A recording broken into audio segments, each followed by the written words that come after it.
नमस्कार विद्यार्थी मित्रांनो, VJC स्टडीच्या यूट्यूब चॅनलवरती आपलं स्वागत आहे। नुकतीच UPSCची पूर्वपरीक्षा पार पडली झाली आहे। त्याच्यातला GSचा पेपर आपण आणि CSATचा पेपर या दोन पेपरचं विषयानुसार आपण ब्रेकडाऊन केलं होतं, कुठल्या टॉपिकवरती किती प्रश्न आलेत। याच्या अगोदरचे जर का लेक्चर्स तुम्ही पाहिले नसेल तर ते पहा, कोणत्या टॉपिकवरती किती प्रश्न आलेत, प्रश्नाची काठिण्य पातळी किती होती, तर त्याची माहिती मी तुम्हाला त्या लेक्चरमध्ये दिलेली आहे।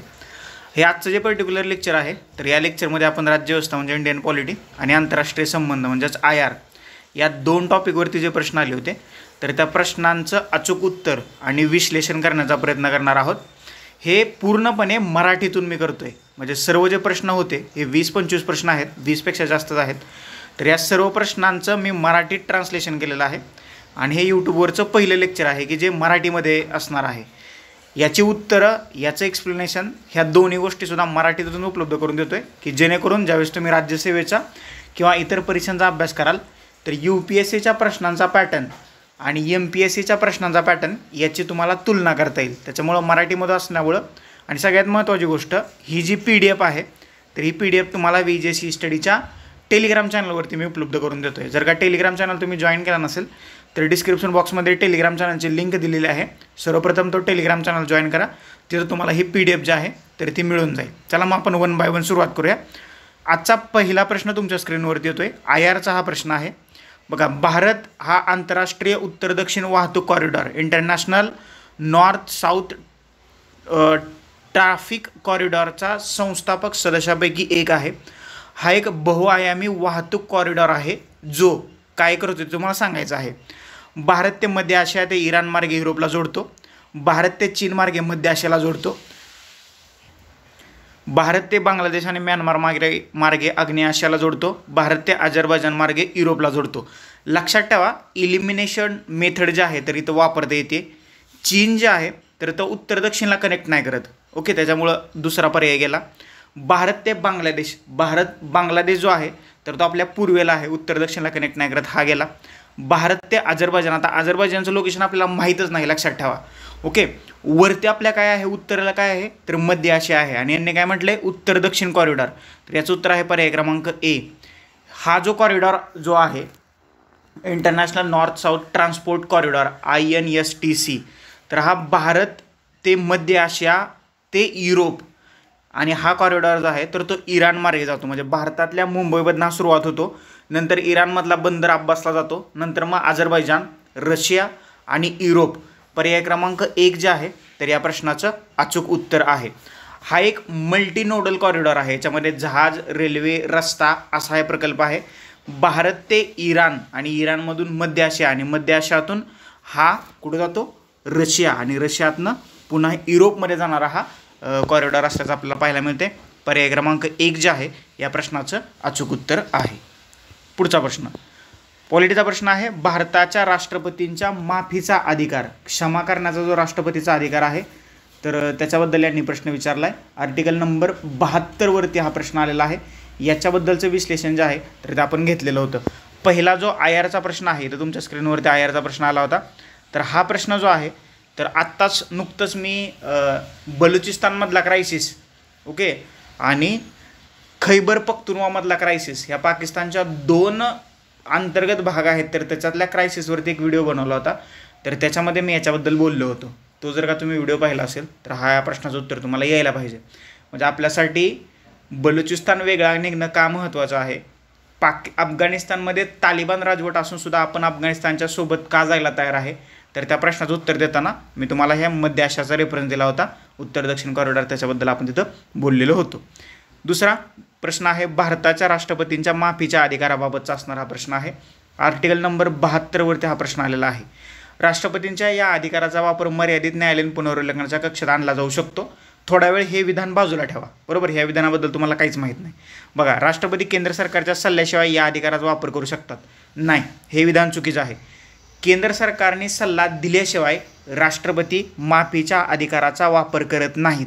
म्हणजे लक्षात घ्या, राष्ट्रपती केंद्र सरकारच्या सल्ल्यानुसारच माफीच्या अधिकाराचा वापर करतात, आणि जर का राष्ट्रपती केंद्र सरकारच्या सल्ल्यानुसार माफीच्या अधिकाराचा वापर करत असतील तर त्याला न्यायालयीन पुनर्विलोकन असू शकतं, म्हणजे आहेच। त्याच्यामुळं हे जे आहे तर हे पहिलं विधान बरोबर आहे, दुसरं विधान चूक आहे. पर्याय क्रमांक 1 जे आहे तर आपल्या प्रश्नाचं उत्तर आहे. कलम 72 नुसार राष्ट्रपतींना क्षमा किंवा माफी करण्याचा अधिकार आहे, तो त्यांचा स्वविवेकाधिकार नाही. केंद्रीय मंत्रिमंडळाच्या सल्ल्यानंच राष्ट्रपती माफीचा अधिकार वापरतात. कलम 74 काय म्हणते? कलम 74 नुसार राष्ट्रपती मंत्रिमंडळाच्या सल्ल्यानेच कार्य करतील. म्हणजे राष्ट्रपती जे काही निर्णय घेतात तर ते केंद्रीय मंत्रिमंडळाच्या सल्ल्यानेच निर्णय घेतात. आणि हा आर्टिकल 72 नुसार माफी देण्याचा अधिकार जो आहे तर तो सुद्धा केंद्रीय मंत्रिमंडळाच्या अधिकारानंच वापरला जातो. केंद्र सरकारच्या सल्ल्याशिवाय म्हटलं इथं, त्याच्यामुळे हे विधान चुकीचं आहे. फक्त एक विधान बरोबर आहे. आता बघा, राज्यपालाचा माफी देण्याचा अधिकार किती आहे? तो कुठल्या आर्टिकलमध्ये आहे? कलम 161 मध्ये. बघा, राज्यपाल आणि राष्ट्रपतीच्या माफी देण्याच्या अधिकाराची जर का तुलना केली तर राज्यपाल फाशीची शिक्षा रद्द करू शकत नाहीत, परंतु राष्ट्रपती मात्र फाशीची शिक्षा रद्द करू शकतात. कलम 72 आणि कलम 161 ही दोन्ही कलम आहेत, तर ते लक्षात ठेवा.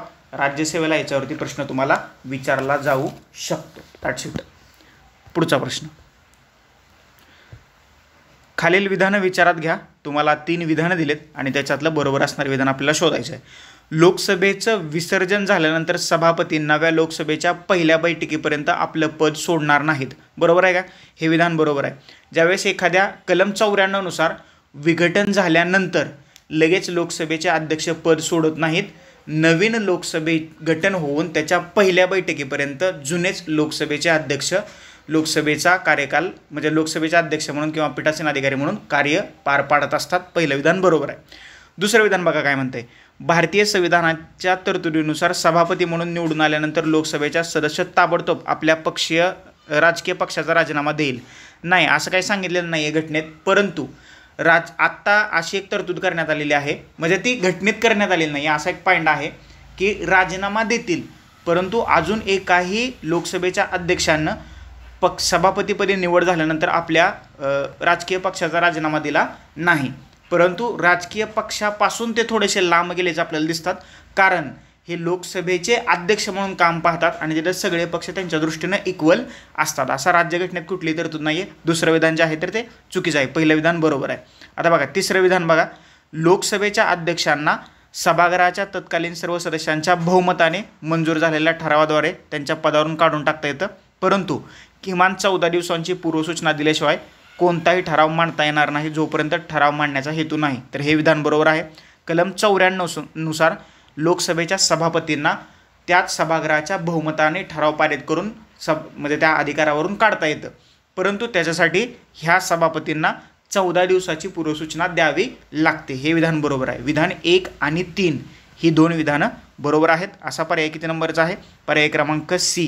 1 आणि 3 ही 2 विधानं या ठिकाणी बरोबर आहेत. C जे आहे तर ते आपल्या प्रश्नाचं उत्तर आहे. पुढचा प्रश्न, खालील विधानं विचारात घ्या. तुम्हाला 2 विधानं दिलेत आणि त्याच्यातलं बरोबर असणारं विधान किंवा विधाने आपल्याला शोधायचे आहेत.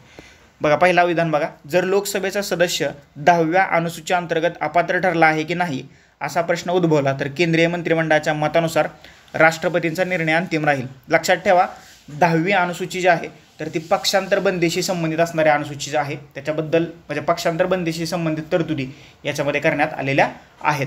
इथं त्यांनी काय म्हटलंय की जर का एखाद्या संसद सदस्याबद्दल अपात्रतेचा मुद्दा असेल तर त्याच्याबद्दलचा निर्णय राष्ट्रपती घेतात. राष्ट्रपती घेतात का? तर राष्ट्रपती घेत नाहीत.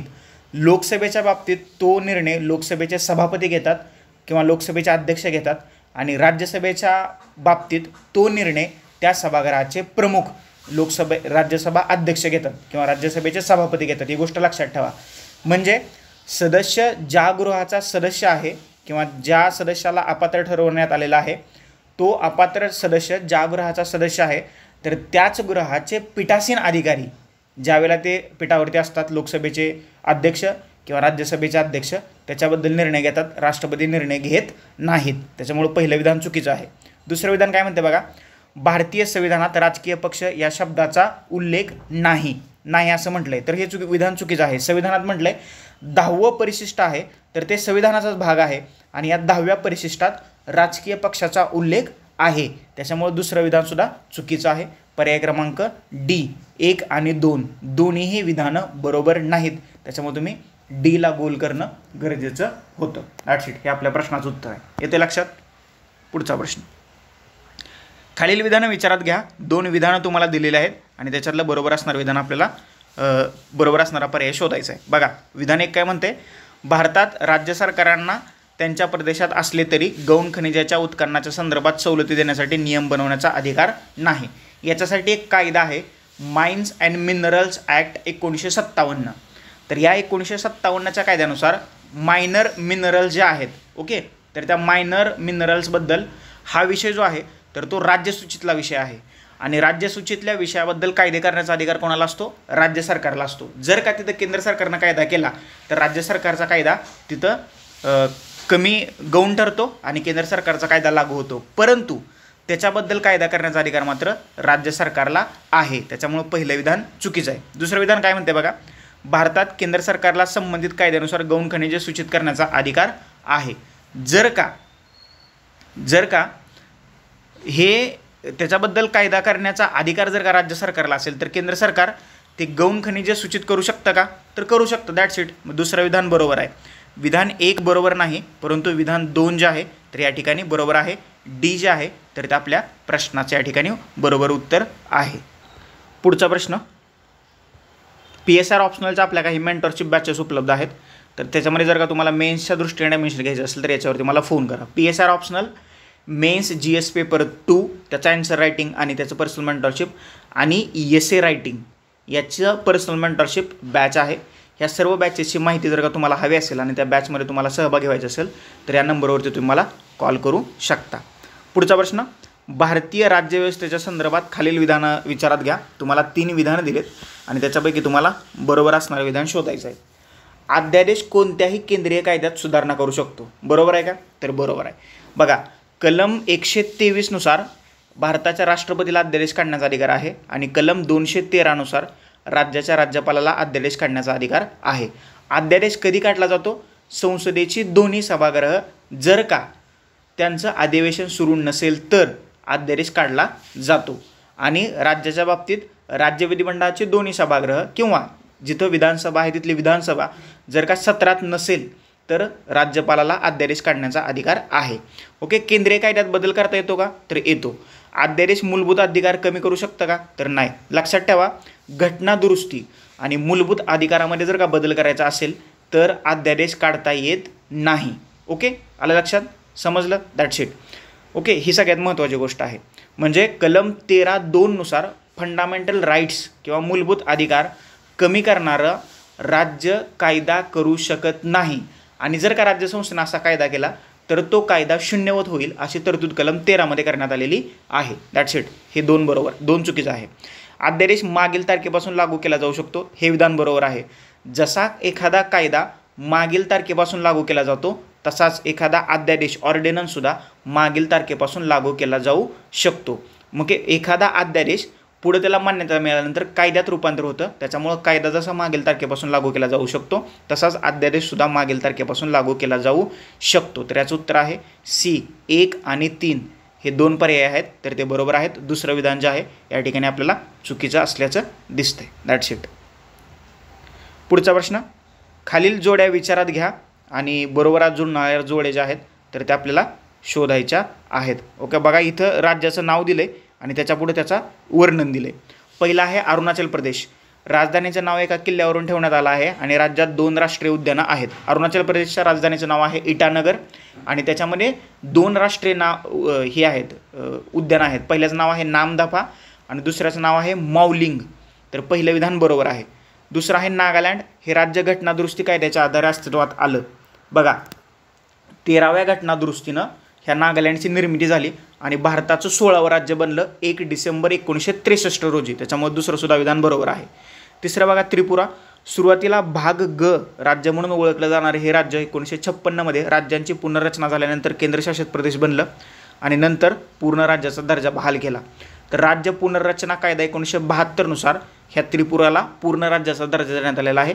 त्याच्यामुळे हे सुद्धा विधान बरोबर आहे. ही तिन्हीच्या तिन्ही विधानं बरोबर आहेत. सी जे आहे तर आपल्या प्रश्नाचं उत्तर आहे कारण ही तिन्हीच्या तिन्ही विधानं या ठिकाणी बरोबर आहेत. सी आपल्या प्रश्नाचं या ठिकाणी उत्तर आहे. पुढचा प्रश्न सोपा होता प्रश्न.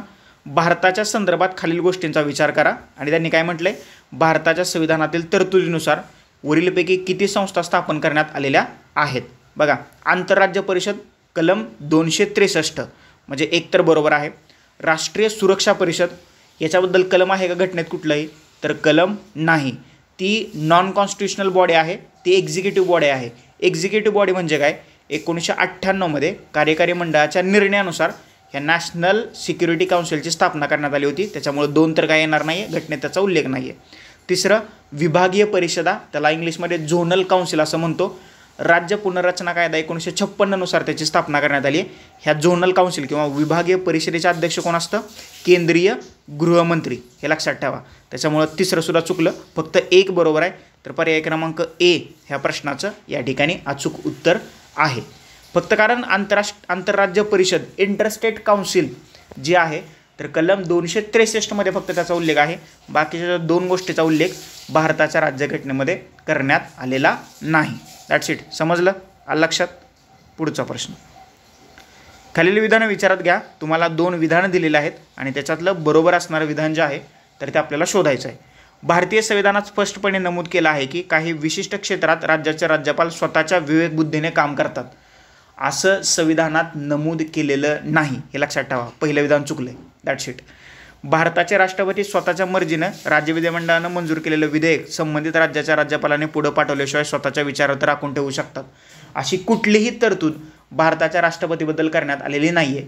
कलम 200 एखादं विधेयक भारताच्या राष्ट्रपतीच्या विचारार्थ राखून ठेवण्याचा अधिकार जो आहे तर तो राज्याच्या राज्यपालाला देण्यात आलेला आहे.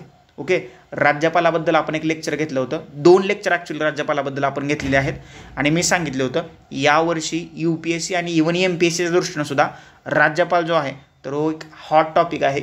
याच्यावरती प्रश्न विचारले जाऊ शकतात आणि हा प्रश्न विचारला आहे. विधान 2 बरोबर आहे आणि 1 जे आहे तर ते चुकीचं आहे. त्याच्यामुळे आपल्याला बरोबर विधान निवडायचं होतं. ओके, तर पर्याय क्रमांक किती आहे याचं उत्तर, सॉरी, तर याचं उत्तर पर्याय क्रमांक डी 1 आणि 2 दोन्ही चुकीचे आहेत. एकही बरोबर नाही आहे, दोन्ही विधानं चुकीचे आहेत. That's it. आलं लक्षात, समजलं. पुढचा प्रश्न, जोड्या जुळवायच्यात आपल्याला. बघा आता कशा जोड्या दिल्यात त्यांनी. इथं भारतीय संविधानातील तरतुदी दिलेल्या आहेत आणि त्या तरतुदी कुठं नमूद करण्यात आलेल्या आहेत त्याच्याबद्दल माहिती दिली. पहिलं विधान आहे राज्याच्या सार्वजनिक सेवांमध्ये न्यायमंडळाचं कार्यकारी मंडळापासून पृथक्करण, म्हणजे न्यायमंडळ आणि कार्यकारी मंडळ याच्या सत्तेचं विभाजन हे कुठे केले, राज्य धोरणाचे मार्गदर्शक तत्व, directive principle of state policy, article 50, हे बरोबर आहे. दुसरं बघा, आपल्या संयुक्त संस्कृतीच्या समृद्ध वारशाचं महत्त्व जपणं आणि जतन करणं मूलभूत कर्तव्य, कलम 51A(F) मध्ये ही तरतूद करण्यात आली. विधान 2 सुद्धा बरोबर आहे. 3 बघा, 14 वर्षापेक्षा कमी वयाच्या मुलांना कारखान्यामध्ये कामावर ठेवण्यास मनाई, कलम 24 मध्ये तरतूद करण्यात आलेली आहे. मूलभूत अधिकाराचं हे कलम आहे, हे सुद्धा विधान बरोबर आहे. त्याच्यामुळे 3च्या 3 जोड्या बरोबर जुळत आहेत. सी जे आहे तर या ठिकाणी आपल्या प्रश्नाचं उत्तर आहे पर्याय क्रमांक सी. आलं लक्षात, समजलं. पुढचा प्रश्न, खालील विधानं विचारात घ्या. तुम्हाला 2 विधानं दिलेत आणि त्याच्यातलं बरोबर असणारं विधान आपल्याला शोधायचं आहे. भारतीय संविधानाच्या संदर्भात जर एखाद्या राज्यातील एखादा भाग 5व्या अनुसूचीअंतर्गत अनुसूचित क्षेत्र म्हणून घोषित केला गेला तर काय होतंय बघा. राज्य सरकार अशा क्षेत्रामध्ये आपली कार्यकारी शक्ती गमावतं आणि स्थानिक संस्था संपूर्ण प्रशासन आपल्या ताब्यात घेतात. तर राज्य सरकार आपली कार्यकारी सत्ता तिथं गमवत नाही, हे लक्षात ठेवा. आणि स्थानिक निकाय किंवा स्थानिक संस्था ज्या आहेत तर ते पूर्ण टेक ओव्हर करत नाहीत. ओके, त्यांना थोडी सत्ता दिली जाते, परंतु राज्य सरकार तिथं आपली सत्ता गमवत नाही. त्याच्यामुळं पहिलं विधान जे आहे तर या ठिकाणी चुकीचं आहे. दुसरं विधान बघा, राज्यपालांच्या शिफारशीनुसार काही विशिष्ट परिस्थितीत केंद्र सरकार अशा क्षेत्राचं संपूर्ण प्रशासन ताब्यात घेऊ शकतं. अशी सुद्धा कुठली तरतूद नाही. केंद्र सरकारला असा अधिकार नाही, परंतु राज्यपालाला यासाठी विशेष तरतुदी करण्याचा मात्र अधिकार आहे. दुसरं सुद्धा विधान या ठिकाणी चुकीचं आहे. त्याच्यामुळं पर्याय क्रमांक डी जे आहे तर ते आपल्या प्रश्नाचं उत्तर आहे. 1 आणि 2 दोन्ही विधानं या ठिकाणी चुकीची असल्याचं आपल्याला पाहायला मिळते. पुढचा प्रश्न, भारतीय संविधानाच्या अंतर्गत खालील विषयांचा विचार करा. वरीलपैकी कोणत्या बाबतीत घटनात्मक दुरुस्तीसाठी भारताच्या राष्ट्रपतींकडे संमतीसाठी विधेयक सादर करण्यापूर्वी किमान अर्ध्या राज्यांच्या विधिमंडळाने त्याला मान्यता देणं आवश्यक असतं. म्हणजे तुम्हाला जर का वरील कुठल्या गोष्टींमध्ये बदल करण्यासाठी निम्म्या राज्यांची मान्यता लागते असा त्यांनी प्रश्न विचारला आहे. 7व्या अनुसूचीमधील यादी 1 ही संघसूची आहे. आणि राज्याच्या कार्यकारी अधिकाराची व्याप्ती. बघा, अधिकार विभागणी आहे, 7वे परिशिष्ट आहे. त्याच्यामध्ये जर का तुम्हाला दुरुस्ती करायची असेल कलम 368 नुसार घटना दुरुस्तीचं कलम आहे, तर निम्म्या राज्यांची मान्यता घ्यावी लागते. आणि राज्याच्या कार्यकारी अधिकाराची व्याप्ती म्हणजे जे राज्याकडे अधिकार दिलेले आहेत त्याचा जर का बदल करायचा असेल तरीसुद्धा तुम्हाला निम्म्यापेक्षा जास्त राज्यांची मान्यता लागते. राज्यपाल पदाच्या अटी ज्या आहेत हे केंद्र सरकार स्वतः ठरवू शकतं, तिथं काही राज्यांची मान्यता लागत नाही आहे. तर 3 गेला, 1 आणि 2 बरोबर आहेत. त्याच्यामुळं ए जे आहे तर ते आपल्या प्रश्नाचं या ठिकाणी बरोबर उत्तर आहे. That's it. पुढचा प्रश्न, भारतीय राज्यव्यवस्थेच्या संदर्भात खालील विधानं विचारात घ्या आणि बरोबर असणारं विधान जे आहे तर ते आपल्याला शोधायचं आहे. राज्यपाल त्याच्या पदाचा, अधिकारांचा आणि कर्तव्याचा वापर आणि कामगिरीसाठी कोणत्याही न्यायालयाला जबाबदार नसतात. तर हे विधान बरोबर आहे कलम 361(1) नुसार. पहिलं विधान बरोबर आहे. राज्यपालांच्या पदाच्या कालावधीत त्याच्याविरुद्ध कोणतेही फौजदारी म्हणजेच क्रिमिनल कारवाई सुरू केली जाणार नाही किंवा ती चालू ठेवता येणार नाही. कलम 361(2) नुसार हे सुद्धा विधान बरोबर आहे. परंतु दिवाणी स्वरूपाची कार्यवाही जी आहे तर ती राज्यपालाच्या विरोधात सुरू केली जाऊ शकते. तिसरं विधान, राज्य विधिमंडळाचे सदस्य सभागृहात बोलले गेलेल्या कोणत्याही गोष्टीबद्दल कोणत्याही न्यायालयात कोणत्याही कारवाईस जबाबदार नाहीत. तर कलम 194(2) नुसार राज्य विधिमंडळाच्या बाबतीत आणि कलम 105 नुसार संसदीय सदस्याच्या बाबतीत हा त्यांना एक विशेषाधिकार देण्यात आलेला आहे. त्याच्यामुळे तिसरं विधानसुद्धा बरोबर आहे. तिन्ही विधानं बरोबर आहेत. डी जे आहे तर या ठिकाणी आपल्या प्रश्नाचं अचूक उत्तर आहे. लक्षात, डीला तुम्ही गोल करणं अपेक्षित होतं. पुढचा प्रश्न, mains GS paper 2 personal mentorship बॅचसाठी तुम्ही या नंबरवरती कॉल करा. PSR ऑप्शनल, ESA आणि ओव्हरऑल आन्सर रायटिंगच्या बॅचेस आपल्याकडे उपलब्ध आहेत. अधिक माहितीसाठी तुम्ही याच्यावरती कॉल करू शकता. पुढचा प्रश्न, खालील विधानं विचारात घ्या. पंचायत राज संबंधी ही विधानं आहेत. मध्यवर्ती स्तरावरील पंचायती सर्व राज्यांमध्ये अस्तित्वात आहेत. ओके, हे चुकीचं विधान आहे. नॉर्थ ईस्टमधल्या काही राज्यांमध्ये पंचायत राज अस्तित्वात नाही आहे. लोकसंख्येचा क्रायटेरिया त्याला लागू केलेला आहे, त्याच्यामुळे पहिलं विधान चुकीचं आहे. दुसरं विधान बघा, मध्यवर्ती स्तरावरील पंचायतीचा सदस्य होण्यासाठी पात्र होण्यासाठी व्यक्तीचं वय 30 वर्ष पूर्ण असलेलं पाहिजे. नाही, तर कलम 243(F) नुसार वयाची 21 वर्ष पूर्ण असलेली पाहिजेत. तर हे विधान दुसरं जे आहे तर ते विधान चुकीचं आहे. तिसरं विधान बघा काय म्हणतंय, राज्याचे मुख्यमंत्री मध्यवर्ती स्तरावरील पंचायतीच्या आर्थिक स्थितीचा आढावा घेण्यासाठी आणि राज्य आणि मध्यवर्ती स्तरावरील पंचायतीमध्ये राज्याने आकारलेल्या कर आणि शुल्काच्या निव्वळ उत्पन्नाच्या वितरणाबाबत शिफारसी करण्यासाठी एक आयोग स्थापन करतील. म्हणजे काय, राज्य वित्त आयोग कलम 343(I). आता राज्य वित्त आयोगाची स्थापना कोण करतं, तर मुख्यमंत्री करत नाही आहेत, तर राज्याचे राज्यपाल करतात. लक्षात ठेवा. आणि कलम 280 नुसार हा वित्त आयोग केंद्राचा तो कोण स्थापन करतात, राष्ट्रपती करतात. त्याच्यामुळे तिसरं सुद्धा विधान या ठिकाणी चुकीचं आहे. ओके, तर आपल्याला बरोबर नसणारं विधान शोधायचं होतं, तर याचं उत्तर आहे पर्याय क्रमांक डी. 1, 2, 3 ही तिन्ही विधानं या ठिकाणी चुकीची आहेत. डी जे आहे तर या ठिकाणी आपल्या प्रश्नाचं बरोबर उत्तर आहे 243(I). राज्य वित्त आयोगाच्या स्थापनेची तरतूद त्याच्यामध्ये करण्यात आलेली आहे. पुढचा प्रश्न, बिमस्टेकबद्दल प्रश्न आलेला आहे. IRचा प्रश्न आहे. सर्वप्रथम बिमस्टेकचा लॉंग फॉर्म काय आहे ते सांगतो. Bay of Bengal initiative for multisectoral technical and economic cooperation ही एक प्रादेशिक संघटना आहे. येते का लक्षात. आता भारत, बांगलादेश, म्यानमार, श्रीलंका, थायलंड, नेपाळ आणि भूटान तर हे त्याचे 2025 पर्यंत 7 सदस्य आहेत. पहिलं विधान या ठिकाणी आपल्याला बरोबर असल्याचं दिसतंय. 1999च्या ढाका घोषणापत्रावर स्वाक्षरी करून ते अस्तित्वात आली नाही, तर 1997च्या बँकॉक घोषणापत्रानुसार या बिमस्टेकची स्थापना झाली आहे. दुसरं विधान चुकलं. बांगलादेश, भारत, श्रीलंका, थायलंड, नेपाळ हे बिमस्टेकचे संस्थापक सदस्य आहेत. तर बांगलादेश, भारत, श्रीलंका, थायलंड हे बिमस्टेकचे संस्थापक सदस्य आहेत. पहिल्यांदा बिमस्टेकचं नाव होतं बिस्ट EC 1997मध्ये. 2004मध्ये भूटान, नेपाळ जॉईन झालेले आहेत. त्याच्यामुळे तिसरं विधानसुद्धा चुकीचं आहे. बिमस्टेकमध्ये पर्यटन उपक्षेत्राचं नेतृत्व भारत करतोय, तर हे विधान चुकीचं आहे. तर याचं पर्यटन उपक्षेत्राचं नेतृत्व जे आहे तर ते भारत नाही, नेपाळ करतोय. ओके, आणि भारत कुठल्या उपक्षेत्राचं नेतृत्व करतोय, दहशतवाद विरोध आणि ऊर्जा या 2 क्षेत्राचं नेतृत्व जे आहे तर तुम्हाला भारत करत असल्याचं दिसतंय. तर फक्त एक पहिलं विधान बरोबर आहे. डी जे आहे तर ते आपल्या प्रश्नाच्या ठिकाणी बरोबर उत्तर आहे. समजलं, आलं लक्षात. पुढचा प्रश्न, योग्य जोड्या ओळखायच्यात आपल्याला, कुठल्या जोड्या योग्य जुळत आहेत बघा. आता ही जी सगळी वर्ष आहेत तर युनायटेड नेशनच्या जनरल असेंब्ली ओके त्यांनी ही किंवा संयुक्त राष्ट्रसंघाच्या आमसभेनं ही वर्ष जाहीर केलेली आहेत आणि ह्या चारी जोड्या ज्या आहेत तर त्या बरोबर जुळतात. महिला शेतकऱ्यांचं आंतरराष्ट्रीय वर्ष 2026, शाश्वत आणि लवचिक पर्यटनाचं आंतरराष्ट्रीय वर्ष 2027, शांती आणि विश्वासाचं आंतरराष्ट्रीय वर्ष 2025, लघुग्रह जागरूकता आणि ग्रह संरक्षणाचं आंतरराष्ट्रीय वर्ष 2029. तर ह्या तिन्ही जोड्या ज्या आहेत तर त्या बरोबर जुळलेल्या आहेत. ही वर्ष MPSCला रिपीट होऊ शकतात, याच्यावरती प्रश्न विचारला जाऊ शकतो. त्याच्यामुळं ही विधानं जी आहेत तर ती नीट नोट डाऊन करून ठेवा. ही चारही विधानं या ठिकाणी तुम्हाला बरोबर असल्याचं आपल्याला दिसतंय. समजलं? आलं लक्षात? पुढचा प्रश्न ब्रिक्स परिषदेसंबंधी हा प्रश्न विचारलेला आहे. 2 विधानं दिलेत आणि त्याच्यातली तुम्हाला बरोबर असणारी विधानं शोधायची आहेत. 16वी ब्रिक्स शिखर परिषद रशियाच्या अध्यक्षतेखाली कझान येथे आयोजित करण्यात आली. तर ऑक्टोबर 2024 ही 16वी जी परिषद होती तर रशिया कझान येथे पार पडलेली आहे. पहिलं विधान बरोबर आहे. दुसरं विधान इंडोनेशिया ब्रिक्सचा पूर्ण सदस्य बनलेला आहे. तर ब्रिक्सचा सदस्य होणारा इंडोनेशिया हा पहिला साऊथ ईस्ट आशियन देश आहे आणि हा एकूणात ब्रिक्सचा 10वा सदस्य देश बनलेला आहे. तर दुसरं विधानसुद्धा या ठिकाणी बरोबर आहे. 16व्या ब्रिक्स शिखर परिषदेचा विषय होता न्याय, जागतिक विकास आणि सुरक्षिततेसाठी बहुसंस्कृतीता मजबूत करणं. तर हे तिसरं विधान जे आहे तर ते चुकीचं आहे. बहुसंस्कृतीता म्हणजे मल्टीकल्चरलिझम ओके.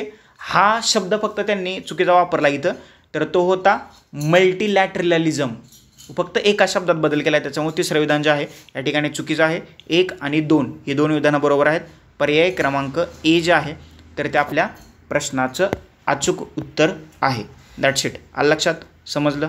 पुढचा प्रश्न लोकपालबाबत हा प्रश्न आलेला आहे. लोकपाल चर्चित होता आणि हा मी तुम्हाला सांगितलेलं सुद्धा होतं की याच्यावरती प्रश्न विचारणं MPSC आणि UPSC या दृष्टीनं हे दोन्ही हॉट टॉपिक आहेत. पहिलं वाक्य बघा काय, लोकपालचे अधिकार भारतातील सरकारी कर्मचाऱ्यांना लागू होतात परंतु भारताबाहेर तैनात असलेल्या भारतीय सरकारी कर्मचाऱ्यांना लागू होत नाहीत.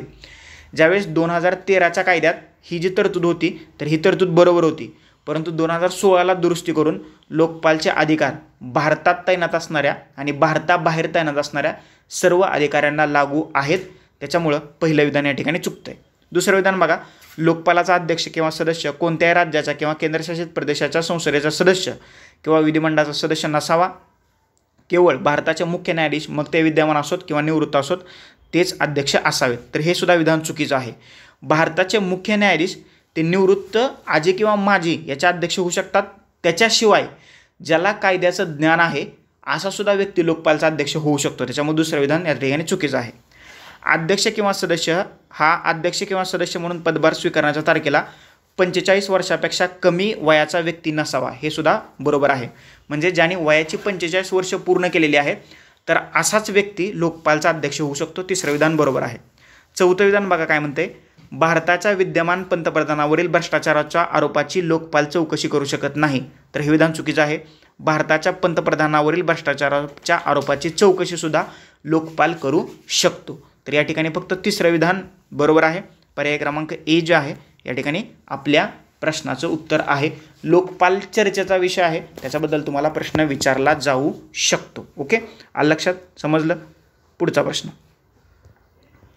बघा. आता एसे रायटिंगची बॅच उपलब्ध आहे. जर का तुम्हाला सहभागी व्हायचं असेल तर या नंबरवरती तुम्ही कॉल करू शकता. PSR ऑप्शनल, मेन्समधला GS पेपर 2, एसे रायटिंग आणि ओव्हरऑल आन्सर रायटिंग संबंधीच्या पर्सनल मेंटरशिप बॅचेसची माहिती तुम्हाला हवी असेल तर या नंबरवरती कॉल करा. थोड्याशा पेड बॅचेस आहेत. पुढचा प्रश्न काय केलं, तुम्हाला इथं जोड्या लावायच्या आहेत. संघटना, तिचं कार्य काय आहे आणि कोणाअंतर्गत काम करते. ED, DRI आणि महासंचालक या 3 जोड्या दिलेल्या आहेत. तर पहिली जोडी चुकते, दुसऱ्या 2 जोड्या ज्या आहेत तर त्या बरोबर आहेत. एवढा काय प्रश्न महत्त्वाचा नाही आहे. ज्यावेळेस तुम्हाला PDF मिळेल तर हा प्रश्न तुम्ही वाचून घ्या. EDबद्दल प्रश्न विचारणं, त्याची जे स्ट्रक्चर आहे तर त्याच्याबद्दल प्रश्न विचारणं जरा मला त्याच्याबद्दल थोडासा अजूनही प्रेडिक्टेबल तो टॉपिक आहे. मे बी MPSC त्याच्याबद्दल तुम्हाला प्रश्न विचारू शकते. आणि आजचा शेवटचा प्रश्न तुमच्या स्क्रीनवरती येतो आहे बघा. काय आहे, खालील देशांचा विचार करा. तुम्हाला 6 देश दिलेत आणि कुठले देश नॉर्थ अटलांटिक ट्रीटी ऑर्गनायझेशन म्हणजेच नाटोचे सदस्य आहेत असं त्यांनी विचारलं आहे. तर नाटोचे सदस्य कुठले नाहीत ते मी तुम्हाला सांगतो. ऑस्ट्रेलिया सदस्य नाही आहे आणि त्याच्यानंतर सर्बिया सदस्य नाही आहे. तर हे 2 देश सदस्य नाही आहेत. 4 देश सदस्य आहेत. बी या प्रश्नाचं उत्तर आहे. क्रोएशिया 29 मार्च 2004ला सदस्य झाला. ओके सॉरी बल्गेरिया हा 29 मार्च 2004ला सदस्य झाला. क्रोएशिया 1 एप्रिल 2009ला सदस्य झाला. स्वीडन 7 मार्च 2024ला 32वा सदस्य नाटोचा झालेला आहे. उत्तर मेसिडोनिया 27 मार्च 2020 रोजी नाटोचा 30वा सदस्य झालेला आहे. नॉर्थ अटलांटिक ट्रीटी ऑर्गनायझेशन जे आहे तर याचे 12 जे आहेत तर ते फाउंडिंग मेंबर होते. आलं लक्षात. ही एक सैनिकी आघाडी आहे. उत्तर अमेरिका आणि युरोपातील 32 देश याच्यामध्ये सहभागी आहेत. याची स्थापना 4 एप्रिल 1949 रोजी अमेरिकेत करण्यात आलेली आहे. आणि युक्रेनला नाटोचं सदस्य मिळावं यासाठी बरेचसे प्रयत्न चाललेलो आहेत. आणि तुम्हाला माहीत असेल नाटोचे जे सदस्य राष्ट्र आहेत तर त्या कुठल्याही एका राष्ट्रावर जर का हल्ला झाला तर नाटोच्या सर्व सदस्य राष्ट्रांवरती हल्ला झाला असं मानलं जातं आणि ती सर्व राष्ट्र मिळून त्या हल्ला करणाऱ्या राष्ट्रांवरती पुन्हा हल्ला करतात अशी तरतूद ह्या नाटोमध्ये करण्यात आलेली आहे. ही एक मिलिटरी अलायन्स आहे किंवा सैनिकी आघाडी आहे. आलं लक्षात. आणि 1949मध्ये 4 एप्रिलमध्ये याची स्थापना झालेली आपल्याला दिसते. आणि अमेरिकेचं प्रभुत्व जे आहे तर ते नाटोवरती तुम्हाला पाहायला मिळते. तर अशा रीतीनं UPSC प्रिलिम्स 2025मध्ये GS पेपर 1मध्ये पॉलिटी आणि इंटरनॅशनल रिलेशनवरती जे प्रश्न आले होते तर त्याचं विश्लेषण आपण इथं केलेलं आहे. जाता जाता एक महत्त्वाची सूचना, UPSC आणि MPSC mains PSR optional GS paper 2 ESA writing आणि आन्सर रायटिंग याशिवाय NCERT टेक्स्टबुक रिव्हिजन बॅच आणि आन्सर रायटिंगच्या काही पर्सनल मेंटरशिप बॅचेस उपलब्ध आहेत. जर का तुम्हाला त्या बॅचमध्ये सहभागी व्हायचे असेल डेडिकेटली या मराठी आणि इंग्लिश थोडंफार इंग्लिश या 2 लँग्वेजमध्ये उपलब्ध आहेत. जर का तुम्हाला याच्यामध्ये सहभागी व्हायचं असेल तर या नंबरवरती मला कॉल करू शकता. या पेड बॅचेस आहेत. याची सगळी माहिती जी आहे तर तुम्हाला इथं दिली जाईल. सध्या VGS ई-स्टडी हा जो ऑनलाईन लर्निंग प्लॅटफॉर्म आहे तर आम्ही 5 सोशल मीडियावरती उपलब्ध आहोत. त्या 5ही सोशल मीडियाच्या लिंक्स तुम्हाला खाली डिस्क्रिप्शन बॉक्समध्ये दिलेल्या आहेत. त्या लिंकवरती क्लिक करा आणि VGS ई-स्टडी या ऑनलाईन लर्निंग प्लॅटफॉर्मला जॉईन व्हा. फेसबुक, इंस्टाग्राम, व्हॉट्सअप, यूट्यूब आणि टेलिग्राम या 5 सोशल मीडियावरती सध्या VGS ई-स्टडी हा ऑनलाईन लर्निंग प्लॅटफॉर्म आहे. या 5ही सोशल मीडियाच्या लिंक्स तुम्हाला खाली डिस्क्रिप्शन बॉक्समध्ये दिलेल्या आहेत. लेक्चर कसं वाटलं नक्की मला खाली कमेंट बॉक्समध्ये कमेंट करून सांगा. तुमचे काही डाऊट, क्वेरीज, क्वेश्चन्स, सजेशन असतील तर तेही नक्की माझ्यापर्यंत पोहोचवा. कुठला भाग समजला नसेल तर तेही मला सांगा. याशिवाय बॅचबद्दल अधिक माहितीसाठी तुम्ही मला कॉल करू शकता. तुर्तास आता आपण इथं थांबूया. Thank you so much. धन्यवाद मित्रांनो. नेक्स्ट लेक्चरमध्ये आपण भेटूयाच.